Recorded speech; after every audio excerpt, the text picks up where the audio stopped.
রমেশ এক গরিব কৃষক, ছোট গ্রামে ধান ও সবজি চাষ করত। জমি ছোট হলেও তার হৃদয় বড়, সব সময় সাহায্য করত, হাসি খুশি থাকত। শহরের অরবিন্দ ধনী ব্যবসায়ী, বিলাসী জীবন কাটাত, কিন্তু ধন সম্পদ থাকলেও তার জীবন শূন্য মনে হতো। একদিন বাজারে দেখা হলো।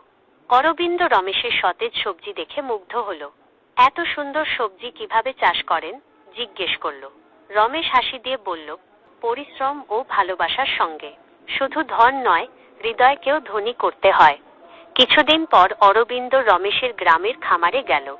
দেখল সূর্যের আলোয় মাঠে কাজ, গাছের সঙ্গে কথা বলা, পরিশ্রমে হাসি ধরে রাখা, সবকিছু শান্তি ও খুশিতে ভরা।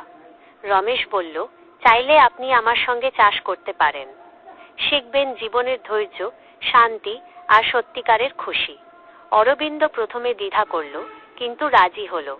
ধীরে ধীরে সে বুঝল, সত্যিকারের ধন অর্থ নয়, ভালোবাসা, পরিশ্রম আর সম্পর্কের মধ্যে। মাস শেষে শহরে ফিরে অরবিন্দ শুধু ধনী নয়, শান্তিময় মানুষও হলো। আর রমেশ আগের মতো শান্ত ও সুখী মনে নিজের কাজ করে চলল।